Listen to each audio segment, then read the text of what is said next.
All eyes were on the Parliament today, not the new building, I'm talking about the old one. Its central hall has seen many historic meetings. Today was another one.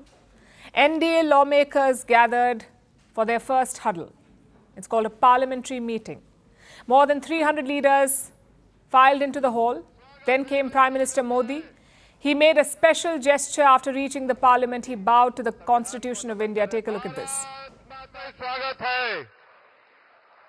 संविधान को नमन कर रहे हैं। भारत माता की, भारत माता की, वंदे वंदे वंदे वंदे। All the top allies were there. Chandrababu Naidu of the Telugu Desam Party, Nitish Kumar of the Janata Dal United, Chirag Paswan of the Lok Janashakti Party and Eknath Shinde of the Shiv Sena. Get used to these names because they will play a key role in the NDA government. All these leaders were seated on the dais. Modi personally greeted all of them. Nitish Kumar surprised the Prime Minister by trying to touch his feet.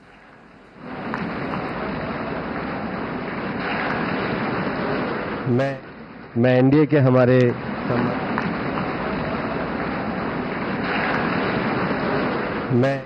मैं NDA के हमारे Those pictures will reassure the BJP. Nitish Kumar is famous for switching alliances in a heartbeat, so his support is very important. Now, greetings done, it was time for the speeches. Prime Minister Modi addressed many issues. He attacked the opposition, he promised welfare schemes, and he also gave a sneak peek into Modi 3.0. He said, you need a majority to form a government, but you need consensus to run a country. सरकार चलाने के लिए बहुमत आवश्यक है। लोकतंत्र का वही एक सिद्धांत है, लेकिन देश चलाने के लिए सर्वमत बहुत जरूरी होता है। आंध्र, मैं अबू बाबू को पूछ रहा था, बोले हिस्टोरिकली ये सबसे हाईएस्ट विक्ट्री है।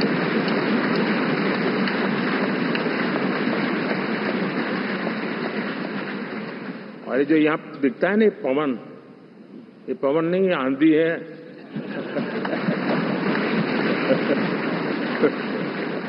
तो मैंने किसी को पूछा, यार ये तो ठीक है आंकड़े वांकड़े, तो मुझे ये बताओ कि ईवीएम जिंदा है कि मर गया। अब किसी भी बालक को पूछो कि भाई लोकसभा के चुनाव के पहले सरकार किसकी थी, तो कहेगा एनडीए। 24 के नतीजों के बाद सरकार किसकी बनी, एनडीए। फिर हारे कहां से भाई? पहले भी एनडीए थी, आज भी एनडीए और कल भी एनडीए है। Today was all about optics. Many people have questioned the NDA's unity. The opposition says it won't complete its term. So the NDA had to send a message of unity. All the top alliance leaders spoke to the MPs. They reaffirmed support to Prime Minister Modi. For everything, in ancient times also, we had all resources. But recently, we are moving very aggressively. The reason is very clear. We are having leader.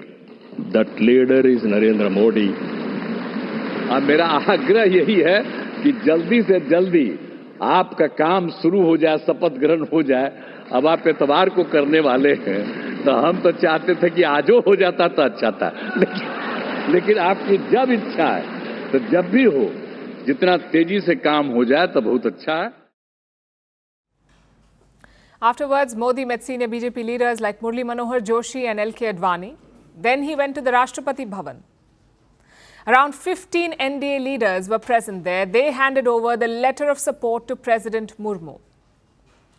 And what happens next?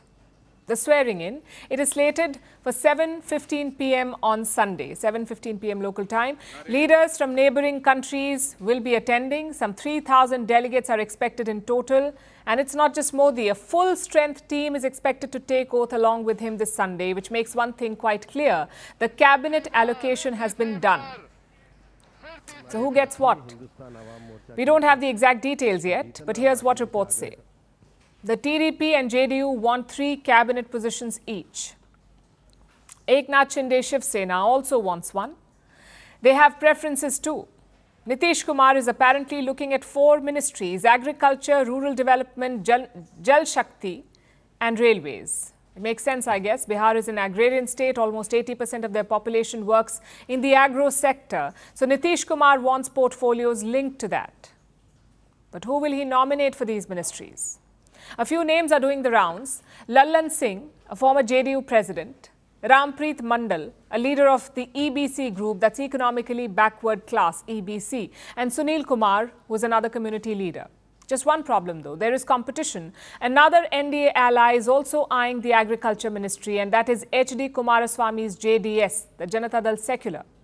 It's a party based in Karnataka, and it won 2 seats in the recent elections. Then we come to the TDP, the Telugu Desam party. Look at their preferences: education, health, road transport, telecom, and also the speaker's post. Again, who will Chandrababu Naidu nominate for these? Well, one name is doing the rounds, and that is Ram Mohan Naidu, not related to Chandrababu. Ram Mohan Naidu is a 36-year-old MP from Andhra Pradesh. His father was a union minister. Reports say TDP wants him to become the speaker. If not, at least a top cabinet minister. Eknath Shinde Shiv Sena also wants a cabinet berth. His son's name was doing the rounds for a bit, but the party now wants a senior leader to take the role.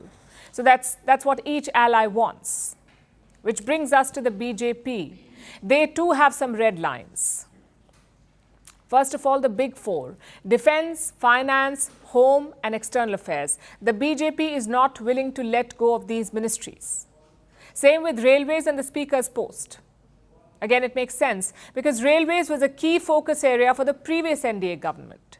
We saw the hype around the Vande Bharat trains, so the BJP wants to keep that.